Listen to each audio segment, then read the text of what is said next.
Good day, good day, good day, good day, everybody. Welcome to the Wholesale Real Estate Investing Show number 282 by SAHA. Here on this 12th day of August 2016, another Freedom Friday, Hawaiian Shirt Day. Ooh, having fun now.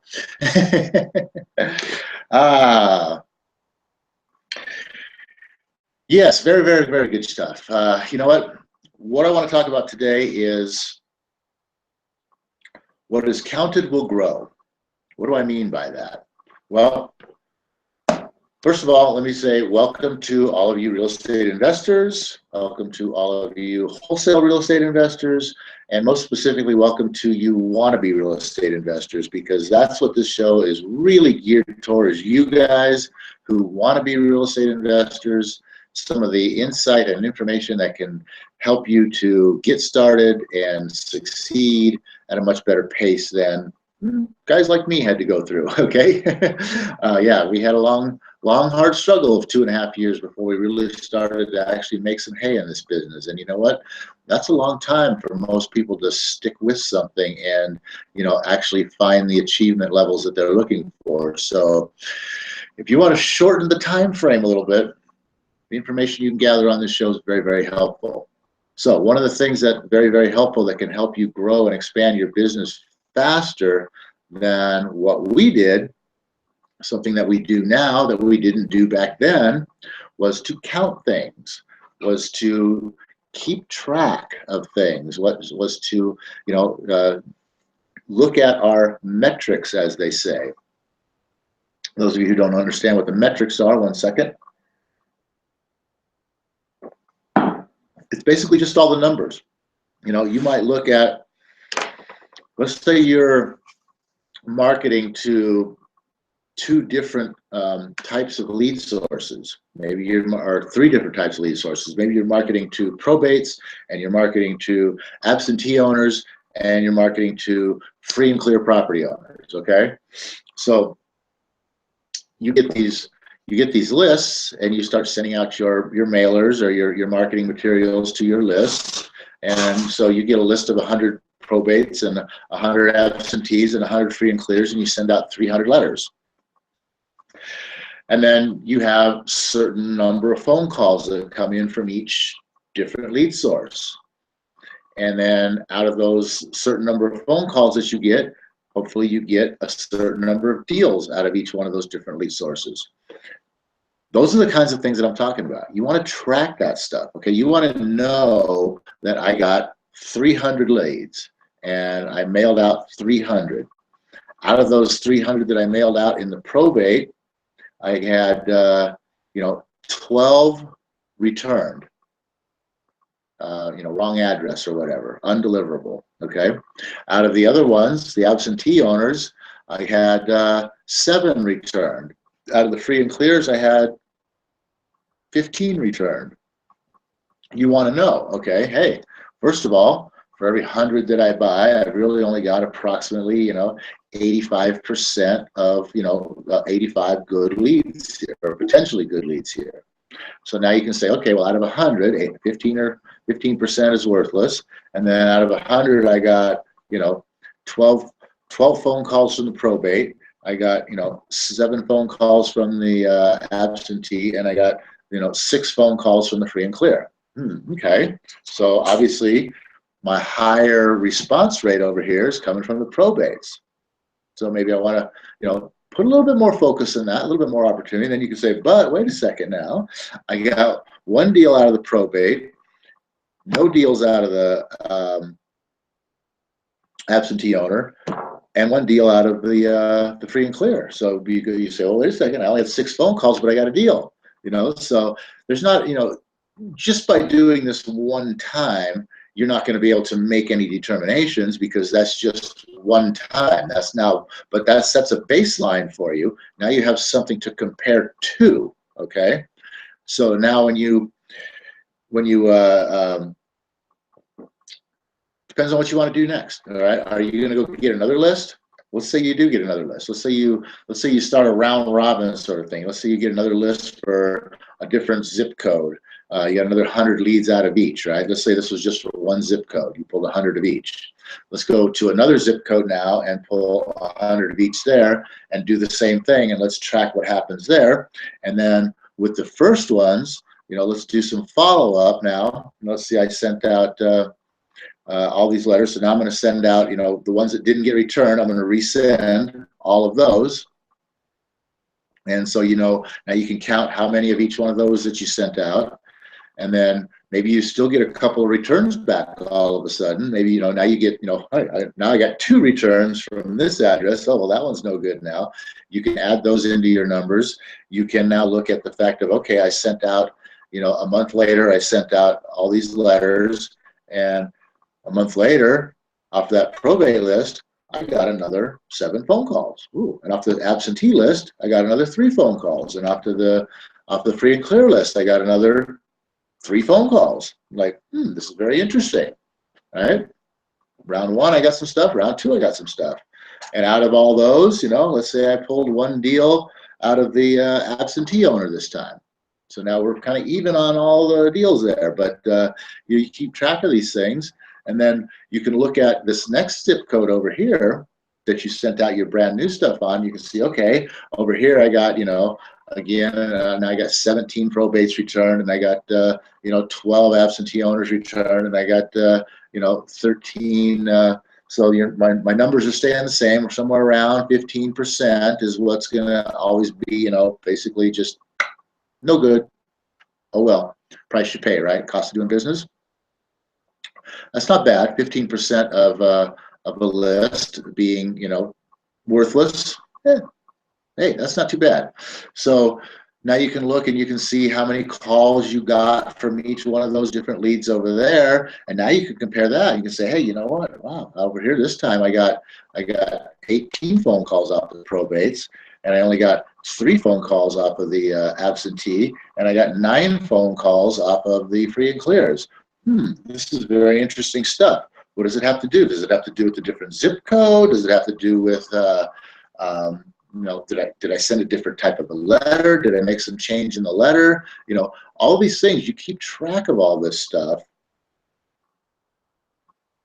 And what is counted will grow. So as you start tracking your results and you start seeing the correlations of what, you do a little bit of something here and it should equal this over here, going down the road, say this time next year or 9 months from now or 6 months from now or whatever, it's time to get a new list, and you want to go back to that first zip code, right? Let's say that, the guy told you, he said, well, you only want 100. There's way more than that. So if you want more in the zip code, let me know. So, okay, 6 months later, you go, okay, I want to get another list in that zip code. And you go back to your metrics and you look and you say, okay, well, here's how it performed this time. Let's see what happens. Then you send out your mailers a second time, and now you can really compare apples to apples and see what happened that time and this time. Now, hey, you know what? Who knows?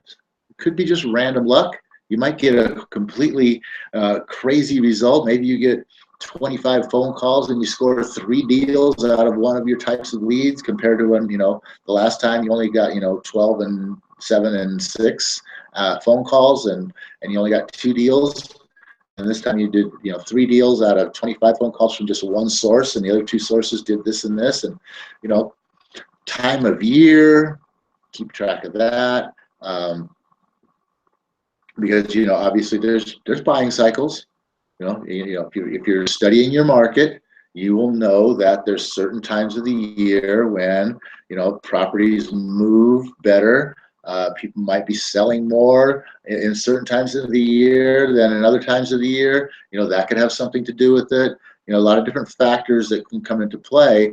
But if you're just doing it and you're not tracking it and you're not comparing it and you're not seeing, what happened when and what the results were, and then what happened another when and what those results were and what the differences are and how do they correlate back and forth to each other. If you're not looking at that stuff, you have no idea. Okay, you're just randomly throwing stuff out there, and you could randomly be throwing stuff out there in an area that's not performing for you. Does that make sense? So the key to your success in wholesale real estate, seriously, is eliminating randomness.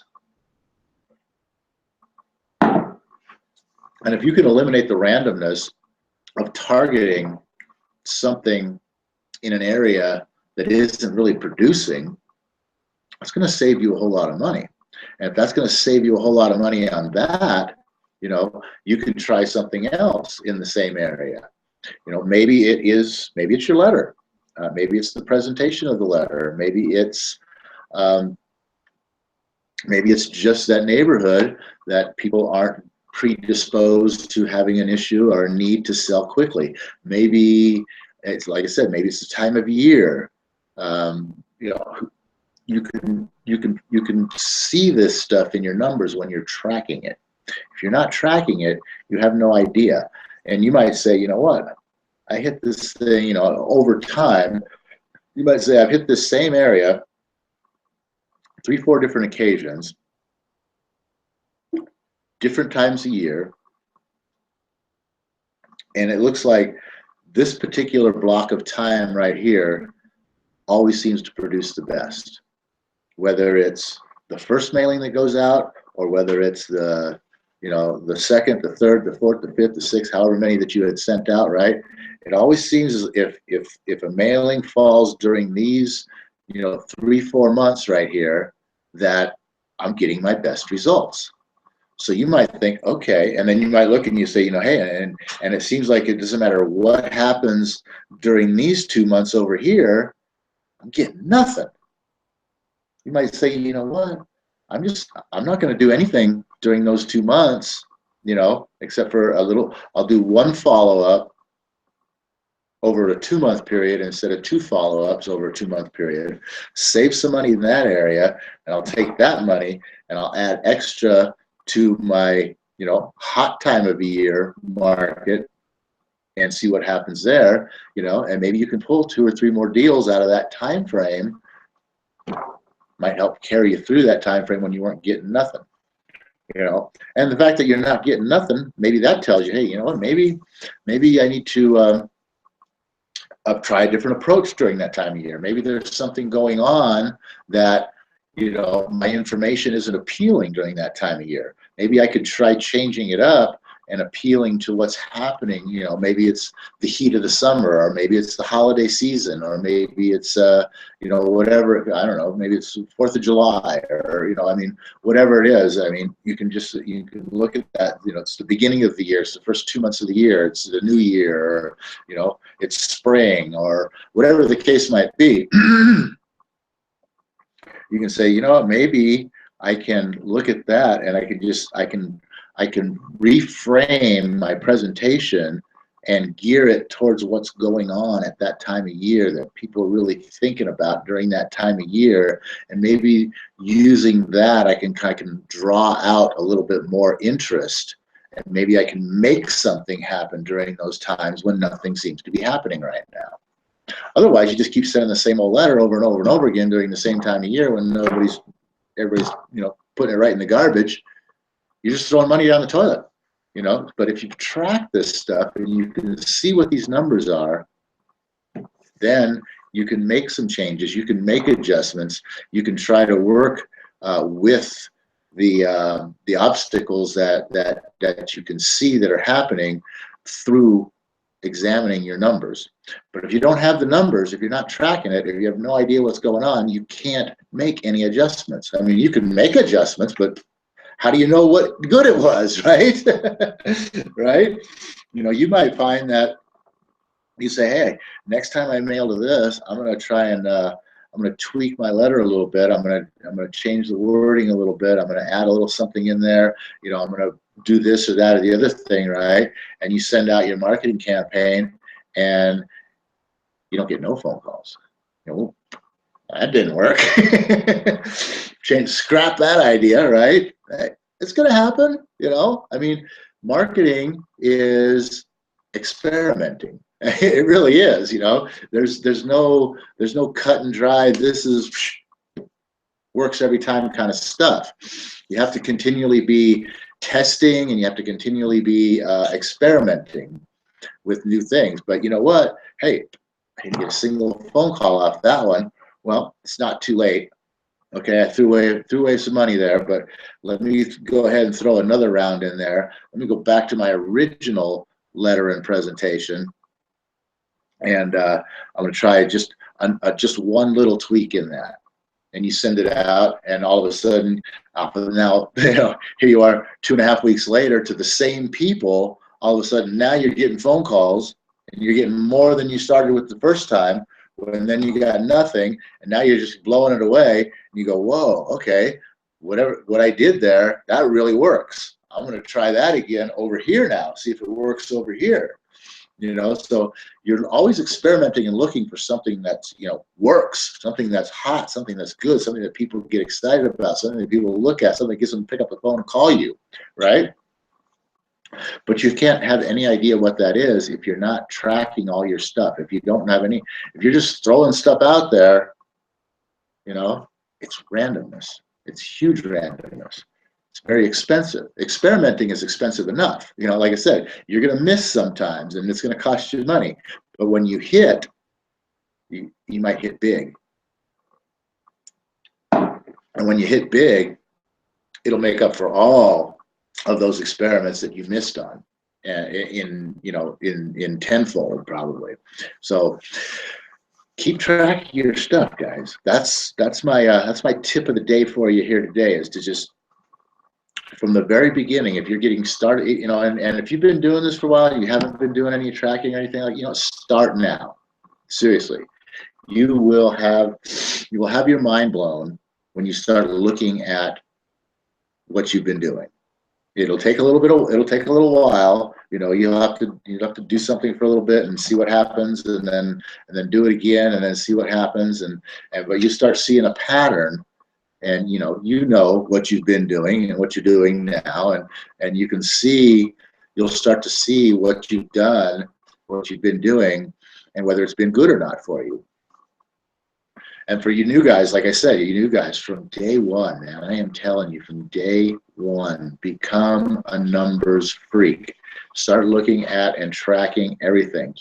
Keep your data, keep your metrics, keep it all and compare it all the time. You've got to keep looking at this stuff and seeing what's working and what's not. It'll save you tons of money. It'll save you tons of time. It'll save you a whole lot of stress and hair pulling events going, what's going on here? Why isn't this working? The guy right down the street, I don't know. I saw he did the same thing I did. He put his bandit signs out, but they said something different. Why did his work and mine didn't? I was on the same corner. Why'd they call him and not me? Whatever it is, look at your stuff. Keep track of it. Experiment with it. Change things up. Be different. Don't be afraid. Don't be afraid.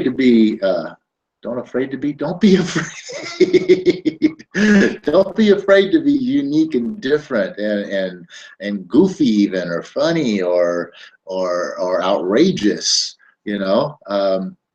that gets attention. People like that. People get drawn into that stuff.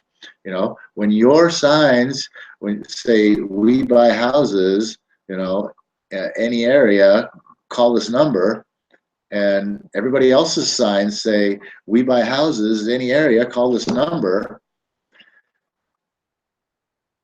People see that stuff and they're just like, there's another one, But if your sign says, hey, I got money for you on your house, sell me your house. I got money for you. Sell me your house. I don't know, whatever, right? People go, oh, what's that? Something different. And they go, you know what? Maybe I should call that guy. And that's the guy with his phone ringing off the hook. But you'll never know that if you keep putting out the same old, hey, we buy houses, any area, yada, yada, yada sign. You keep putting out that same old sign, and you never try anything new. You never experiment. You'll never know why that guy with the crazy sign is getting all the deals. Because you didn't test, you didn't experiment. You're not out there tracking what's going on with your stuff. So that is, it's just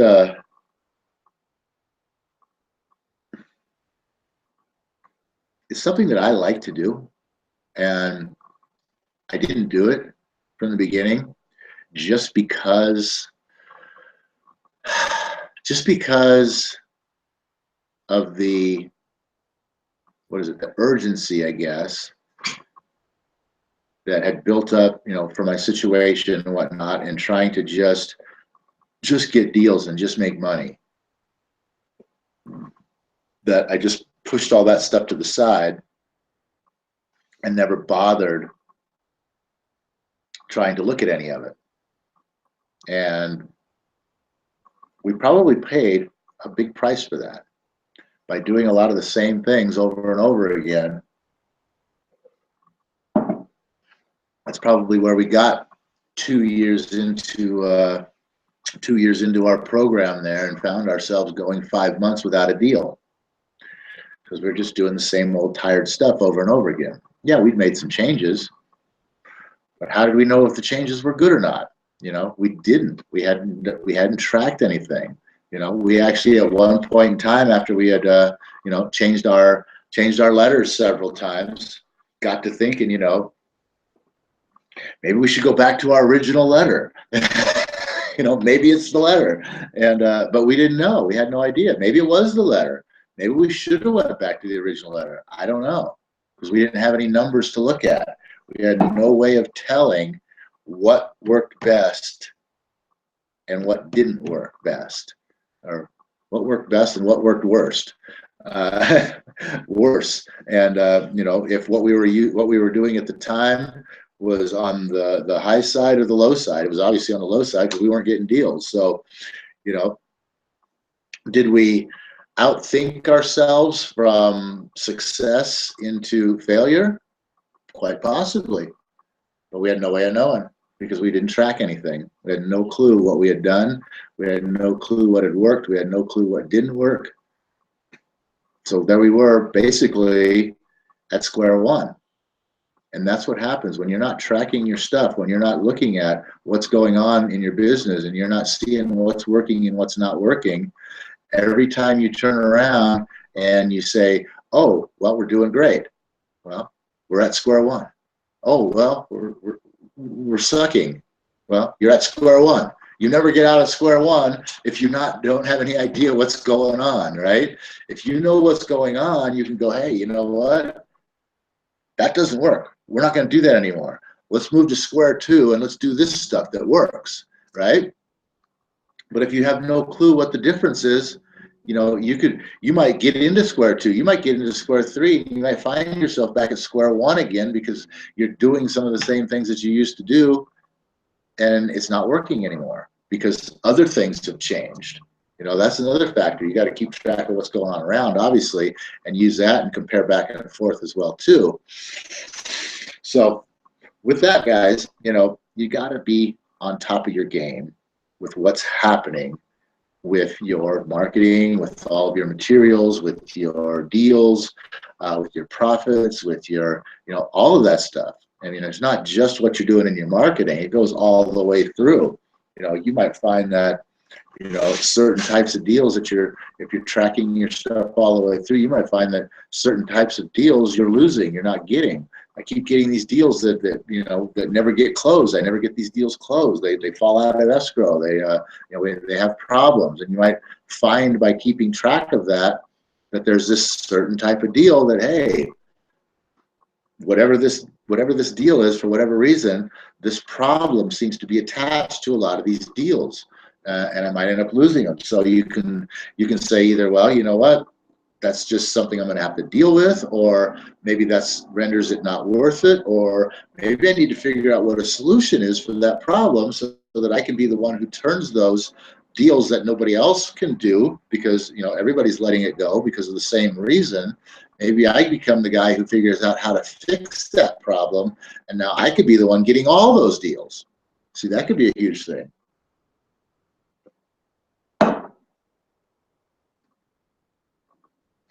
You want to track who your buyers are, what people are paying. You want to track how much profit margin you're making. You want to track, Have people been paying higher prices? Have people been looking to pay lower prices? You know, where's my profit margin going? Is it going up? Is it going down? Is it staying the same? Is there anything I can do to increase it from where it is? Is there anything I can do to stop this downward slide? You know, do I need to start making, offers a little bit lower? You know, all of these kinds of things you can find out of your numbers by tracking the information in all phases of your business. So that's the tip of the day, guys. that's the insider. That's the network, or the wholesale real estate investing tip of the day is to track everything. So with that, I just want to say I appreciate you guys coming here, watching these shows. I hope you get some really good information out of this. That's really all I got for the day. So I'm going to end as we always do with the Napoleon Hill prayer, which says, "Oh universe, I ask not for more riches, but for more wisdom, with which to make better use of the riches given to me at birth, consisting of the power to control and direct my own mind to whatever end I might desire."